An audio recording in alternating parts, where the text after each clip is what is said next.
तो what I have come up with कि मैंने एक प्लान बनाया है जो मैंने अपनी प्रिपरेशन के अकॉर्डिंग बनाया था, जो मुझे काफ़ी हेल्पफुल लगा था। तो उसी को देखते हुए मैंने एक साल का पूरा एक प्लान बनाया था, किस तरीके से चीज़ें करनी चाहिए, प्रिपेयर करनी चाहिए। तो इस वीडियो में मैं वो प्लान आप लोगों के साथ शेयर करूँगा, और साथ ही साथ जो बेसिक डाउट्स होते हैं एक नए एस्पिरेंट के दिमाग में, वो भी मैं ट्राई करूंगा कि वो क्लियर कर सकूं। मेरा नाम जुनैद अहमद है। सिविल सर्विसेज 2018 की परीक्षा में मुझे 3rd रैंक हासिल हुआ था। तो सबसे पहली जो एक चीज़ है एग्ज़ाम के बारे में, वो आपको समझना पड़ेगा कि एग्ज़ाम जो है यूपीएससी वो उसमें रूथलेस कंपटीशन है, ये आप सभी को पता है। तो कहीं पे भी मार्जिन ऑफ एरर जो है वो बहुत ही कम है, तो कहीं पे भी आप गलती नहीं कर सकते। तो वही चीज़ मैं आपको ट्राई कर रहा हूँ इस चीज़ में समझाने के लिए कि स्टार्टिंग में आप इस एग्ज़ाम को किस तरीके से लेके चलें और आगे कैसे प्रोसीड करना है। तो फर्स्ट मैंने क्या ट्राई किया था कि जैसे क्या होता है जनरली जून में जो है बच्चों के एग्ज़ाम ख़त्म होते हैं और उसके बाद वो एक प्रिपेयर करना स्टार्ट करते हैं। तो अगर हम जुलाई से स्टार्ट करें और नेक्स्ट जून तक का एक ईयर का प्लान रखें, तो उसको किस तरीके से हम लेके चल सकते हैं, वो मैं ट्राई कर रहा हूँ यहाँ पे पूरा प्रेजेंट करने का। तो फर्स्ट जो 3 मंथ्स अगर हम देखें तो हमें मिलते हैं जुलाई, अगस्त एंड सितंबर। तो ये आप अपने हिसाब से चेंज भी कर सकते हैं कि कोई इंसान अगर जनवरी से स्टार्ट कर रहा है तो वो जनवरी के स्टार्टिंग के 3 मंथ्स ले सकते हैं। तो अगर हम फर्स्ट देखें जुलाई में, जब आप एकदम नए आते हो, तो आई से कि फर्स्ट 15 डेज आपको कहीं टाइम वेस्ट नहीं करना है, आपको एग्जाम को समझना है। जितना अच्छे से आप समझेंगे उतना आपको हेल्प मिलेगा। तो बुक से ज़्यादा आप सिविल सर्विसेज के जो सिलेबस है यूपीएससी का और प्रीवियस ईयर्स पेपर्स हैं उसको एनालाइज करें, बैठ के देखें। सिलेबस तो इनफैक्ट बाय हार्ट कर सकते हैं आप। मेंस का और प्रीलिम्स का सिलेबस आप देखें, उसमें कौन कौन से टॉपिक्स हैं, कहाँ कहाँ से चीज़ें पूछी जा सकती हैं। उसी तरीके से आप सारे जो प्रीवियस ईयर्स पेपर्स हैं, जो मेंस के हैं और प्रीलिम्स हैं, उसको भी एक आइडिया लगाएं। तो स्टार्टिंग में जो आपका टाइम है, जितना ज़्यादा इस चीज़ में जाएगा उतना जल्दी आपको एग्जाम की अंडरस्टैंडिंग होगी। तो आई सजेस्ट कि स्टार्टिंग के 15-20 दिन आप फोकस करें कंप्लीट प्रीवियस ईयर्स पेपर्स और सिलेबस के ऊपर। उसके बाद सबसे इंपॉर्टेंट जो बेसिक आपका आता है वो एनसीईआरटीज आती हैं। तो अब बच्चों को ये होता है कि एनसीईआरटीज कहाँ से स्टार्ट करनी चाहिए, 6 से स्टार्ट करनी चाहिए, 9 से स्टार्ट करनी चाहिए, 11 से स्टार्ट करनी चाहिए, 12 से स्टार्ट करनी चाहिए। तो मेरा मानना है, आई सजेस्ट के जो आप ग्रेजुएशन जब आप करके आ रहे हो तो बेसिक अंडरस्टैंडिंग आपको चीज़ों की होती है। तो आई से कि अगर आप 9 से भी स्टार्ट करेंगे एनसीईआरटीज तो सफिशिएंट हो जाता है। और आपको ऐसा नहीं है कि सारे सब्जेक्ट्स की एनसीईआरटीज पढ़नी है। तो हिस्ट्री की एनसीईआरटीज से के जो ओल्ड एनसीईआरटीज है या न्यू एनसीईआरटीज है वो आप पढ़िए। इकोनॉमिक्स की एनसीईआरटी है वो आप देखिए 11th क्लास की। ज्योग्राफी की 11th-12th की एनसीईआरटीज हैं 2, वो आप देख सकते हैं।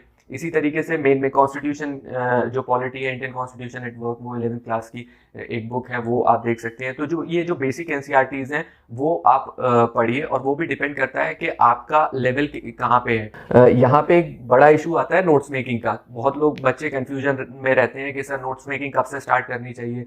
तो मेरा तो सजेशन ये है कि आप फर्स्ट रीडिंग सेकंड रीडिंग में नोट्स मेकिंग पे ज़्यादा फोकस मत करिएगा, क्योंकि एनसीईआरटीज ऑलरेडी बहुत क्रिस्प वे में लिखी हुई होती हैं। फर्स्ट रीडिंग जब आप करते हैं तो उसमें जितना हो सके उतना समझने का ट्राई कीजिए, अंडरस्टैंडिंग कीजिए। सेकंड थर्ड रीडिंग में जब आप आते हैं उस टाइम पे आप नोट्स मेकिंग के बारे में सोच सकते हैं, देख सकते हैं। तो स्टार्टिंग में फोकस करिए कि जो एक ब्रॉड आइडिया, बेसिक कंसेप्ट, वो आप डेवलप कर सके। तो एनसीईआरटीज 9 से 12 तक की आई सजेस्ट, और ये जो है एटलीस्ट इन 3 महीने में 2 रीडिंग आपकी हो जानी चाहिए इसकी एनसीईआरटीज की। इस वाले फेज में ये मेरा अपना पर्सनल ओपिनियन है, आप उसको देख सकते हैं कि आप पे कितना हेल्पफुल रहेगा। इस वाले फेज में आप न्यूज़पेपर अवॉइड कर सकते हैं, क्योंकि जब एक बिगिनिंग फेज में आप पढ़ रहे हैं चीज़ों को, तो न्यूज़पेपर समझने में करने में आपको बहुत ज़्यादा टाइम लग जाता है। 1.5 घंटा 2 घंटा वेस्ट हो जाते हैं स्टार्टिंग में। तो इस फेज में आप न्यूज़पेपर को अवॉइड कर लें, क्योंकि इस फेज में आप बेसिक जो आपका कॉन्सेप्ट है वो बना रहे हैं, उसको जितनी जल्दी बनाएंगे उतना हेल्पफुल होगा। तो ये 3 महीने इन चीज़ों में आप अगर निकालेंगे तो आपका बेस जो है वो अच्छे से बिल्डअप हो सकता है। नेक्स्ट अगर हम आते हैं तो आता है अक्टूबर नवंबर दिसंबर वाला फेज। यहाँ पे आपका क्या है कि आपका एक जीएस की रीडिंग हो चुकी है, एनसीईआरटीज की बेसिक अंडरस्टैंडिंग हो चुकी है, और यहाँ पे एक और चीज आती है, रेफरेंस बुक्स। जब आप एनसीईआरटीज पढ़ लेंगे तो उसके बाद आपको हर एक सब्जेक्ट की कोई ना कोई रेफरेंस बुक लेनी पड़ेगी। तो मार्केट में सारी रेफरेंस बुक्स हैं, वो जनरल जो भी हैं, इस पॉलिटी की लक्ष्मीकांत लोग प्रेफर करते हैं और बाकी सब्जेक्ट्स की भी हैं। तो ये रेफरेंस बुक्स एनसीईआरटीज़ के बाद आप कर सकते हैं। तो इस वाले फेज में ये सारी चीज़ें कवर हो जानी चाहिए। 3 महीने में सफिशिएंट टाइम होता है ये सारी चीज़ें कवर करने के लिए। यहाँ वाले फेज में आपकी सेकेंड रीडिंग आती है। सब्जेक्ट्स का क्या होता है कि स्टार्टिंग की जो फर्स्ट रीडिंग होती है उसमें जो आपकी अंडरस्टैंडिंग होती है वो बहुत लेमन के टर्म्स में होती है। जब आप सेकंड थर्ड रीडिंग में जाते हैं, इस फेज में आते हैं, तो आप पिक्चर को बहुत एक हॉलिस्टिक वे में देख लेते हैं। तो यहाँ पे आपको सेकंड रीडिंग जो है यहाँ पे सब्जेक्ट्स की और रेफरेंस बुक्स की आनी चाहिए। ऑप्शनल जो है, अब बहुत लोगों को ऑप्शनल में ये कंफ्यूजन रहता है कि कौन सा ऑप्शनल सेलेक्ट करना है और कैसे सेलेक्ट करना है। तो आई सजेस्ट कि ऑप्शनल सिलेक्शन एकदम स्टार्टिंग में मत करिए। थोड़ा सा जीएस की अंडरस्टैंडिंग लेके कि आपका इंटरेस्ट किस में आ रहा है, उसके बाद फिर आप ऑप्शनल पे जा सकते हैं। दिसंबर तक आपका कंप्लीट हो जाना चाहिए, ये इस फेज में रहता है। क्योंकि यहाँ पे आपका ऑप्शनल सिलेक्शन जब आता है तो मे बी अगस्त सितंबर, जब तक भी आप टाइम लेते हैं ऑप्शनल सिलेक्शन में, तो किसी भी ऑप्शनल को कंप्लीट करने के लिए एटलीस्ट 3 मंथ्स तो चाहिए ही चाहिए होते हैं। तो यहाँ पे एक बार तो एटलीस्ट आपका ऑप्शनल कंप्लीट हो जाना चाहिए सिलेक्शन के बाद। क्योंकि अगर यहाँ तक आपका ऑप्शनल कंप्लीट नहीं हो रहा है तो उसके बाद जो आगे की चीज़ें हैं उसमें आपको फिर प्रॉब्लम आएगी। तो दिसंबर तक ट्राई करें कि आपका ऑप्शनल कंप्लीट हो जाना चाहिए। ये 3-3 महीने के जो फेजेस मैं बना रहा हूँ, ये आप अपने हिसाब से भी इसको चेंज कर सकते हैं जब से आप स्टार्ट कर रहे हैं। तो मैंने तो एक ईयर का प्लान लिया है जो स्टार्ट होता है जुलाई से और एंड होगा जून पे। जनरली प्रीलिम्स भी जून में ही होता है। तो और यहाँ पे आई से कि यहाँ पे आप न्यूज़पेपर को स्टार्ट कर सकते हैं। यहाँ पे क्या होगा कि इस फेज में अगर आप न्यूज़पेपर को स्टार्ट करेंगे तो आपकी जो इस फेज की अंडरस्टैंडिंग है जीएस की और बाकी एग्जाम की, वो हेल्प करेगा आपको न्यूज़पेपर को समझने में। यहाँ वाला टाइम अगर आप न्यूज़पेपर को ज़्यादा देंगे तो आपका जो बेसिक जो प्रिपरेशन है वो कहीं ना कहीं अफेक्ट होगी। तो आई सजेस्ट कि इस वाले फेज में आप न्यूज़पेपर स्टार्ट करें और मैक्सिमम आप न्यूज़पेपर को 1 घंटे से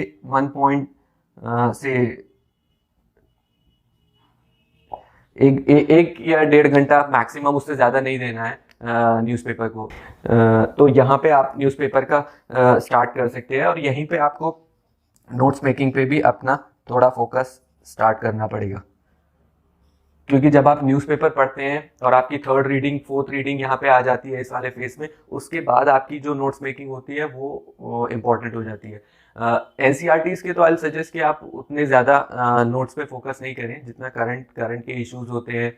और बाकी जो जैसे हिस्ट्री है तो उसमें बुक्स में तो आपको एक पूरी स्टोरी की तरह चीज़ें समझाई जा सकती हैं, लेकिन एग्जाम पर्सपेक्टिव से किस तरीके से उसको नोट्स में बनाना है ताकि वो एग्जाम के टाइम पे आपको याद रह सके, वो आपको देखना है। तो इस फेज में नोट्स मेकिंग जो है वो इम्पोर्टेंट हो जाती है, यहाँ पे आप कर सकते हैं। तो ये 2 फेज में अगर आप इतना कर लेते हैं तो आपकी बेसिक जो अंडरस्टैंडिंग है एग्जाम की वो काफ़ी अच्छे से डेवलप हो जाएगी। अब अगर हम जनवरी, फरवरी, मार्च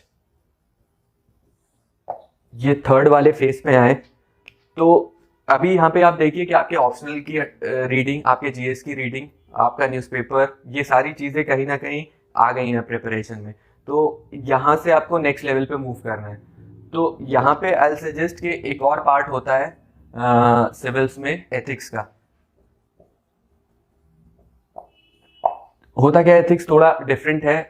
जीएस की प्रिपरेशन, जीएस के सब्जेक्ट्स जो हैं वो आप इजीली समझ सकते हैं, लेकिन मुझे लगता है कि एथिक्स की अंडरस्टैंडिंग के लिए आपको इस वाले फेज को कंप्लीट करना इंपॉर्टेंट हो जाता है। क्योंकि अगर डायरेक्टली आप इस फेज में एथिक्स को पढ़ेंगे तो उसको उतने अच्छे से रिलेट नहीं कर पाएंगे। तो यहाँ पे अगर आप एथिक्स को स्टार्ट करते हैं या एथिक्स की अंडरस्टैंडिंग लेते हैं तो वो आपको काफ़ी हेल्पफुल होगा, क्योंकि आप इस चीज़ से उसको रिलेट कर पाएंगे।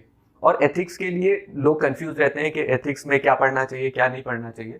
आई विल से कि एथिक्स में आप देखिए सिलेबस में जो डेफिनेशन टर्म्स हैं, जो चीज़ें दी हुई हैं, उसकी एक बेसिक अंडरस्टैंडिंग आपको नेट से कहीं पे भी मिल सकती है। बाकी सारा जो एथिक्स है वो प्रैक्टिकल पार्ट है कि आप उस चीज़ को कैसे रिलेट करते हैं अपने लाइफ से, अपनी चीज़ों से। तो आप न्यूज़पेपर पढ़ रहे हैं, आप ऑप्शनल पढ़ रहे हैं, आप जीएस पढ़ रहे हैं, कुछ भी पढ़ रहे हैं, आप उसको एथिक्स से रिलेट कर सकते हैं। तो यहाँ पे एथिक्स के लिए आई सजेस्ट कि कोई सेपरेट एक डिफरेंट स्टडी या डिफरेंट एक वो नहीं चाहिए। आपको सिर्फ अपना माइंड को ओपन रखना है कि किस चीज़ को एथिक्स के कौन से पार्ट से रिलेट किया जा सके। तो यहाँ पे आप एथिक्स की चीज़ें स्टार्ट कर सकते हैं। एक और चीज़ आती है ऐसे। ऐसे का भी वही कॉन्सेप्ट है कि ऐसे के लिए दो चीज़ें चाहिए, एक तो कंटेंट चाहिए आपके पास, दूसरा आपको चाहिए ऐसे को प्रेजेंट करना, कैसे प्रेजेंटेशन। तो कंटेंट जब तक आपके पास नहीं है तब तक ऐसे आप प्रॉपरली नहीं लिख पाएंगे। तो यहाँ पे इस फेज तक आपके पास अच्छा खासा कंटेंट तैयार हो जाता है, तो यहाँ पे आपको ऐसे में भी काफ़ी हेल्प मिल जाएगी। आपको ये चीज़ ध्यान में रखनी होगी कि सिविल जो एग्ज़ाम है उसमें कंपटीशन इतना ज़्यादा है कि आपको स्टैंड आउट करना पड़ेगा दूसरे लोगों से। तो उसके लिए आपको ऐसे, एथिक्स, ऑप्शनल, ये ऐसी चीज़ें हैं जहाँ पे आप मार्क्स स्कोर कर सकते हैं और आप थोड़ा सा डिफरेंट देख सकते हैं एग्जामिनर को। तो वो किस तरीके से की जा सकती है, किस तरीके से हो सकता है, उस पर हम एक सेपरेट वीडियो बनाएंगे, उस चीज़ को हम लोग देख सकते हैं। एक और तीसरी चीज़ क्या आती है, वो आंसर राइटिंग होती है। ये भी बहुत इंपॉर्टेंट हो जाती है, क्योंकि एक आपको ये समझना पड़ेगा कि कभी कभी बच्चों को लगता है कि अभी हम प्रीलिम्स की तैयारी कर रहे हैं, अभी हम मेंस की तैयारी कर रहे हैं और वो सारी चीज़ें डिफरेंट डिफरेंट हैं, पहले प्रीलिम्स हो जाए फिर मेंस की करेंगे। ऐसा कुछ नहीं है, क्योंकि अगर आप ये कर रहे हैं तो आपको प्रीलिम्स और मेंस दोनों को एक साथ लेके चलना पड़ेगा। और अगर आप राइटिंग में अच्छे से प्रैक्टिस नहीं कर पाएंगे तो प्रीलिम्स के बाद आपको उतना टाइम नहीं मिलेगा कि अपनी राइटिंग को इम्प्रूव कर पाए। तो अगर आप बहुत रेगुलरली भी नहीं लिख रहे हैं तो यहाँ पे आप स्टार्ट कर सकते हैं अपनी राइटिंग को। प्रीवियस ईयर्स पेपर्स उठा सकते हैं सिविल सर्विसेज के, उसके क्वेश्चंस कुछ कुछ लिख सकते हैं। वीकेंड्स पे आप ऐसे लिख सकते हैं, या दिन में 2-1 क्वेश्चन जो भी आपको लिखने हो, तो वो एक हैबिट डेवलप होगी आंसर राइटिंग की, जो आपको आगे हेल्प करेगी।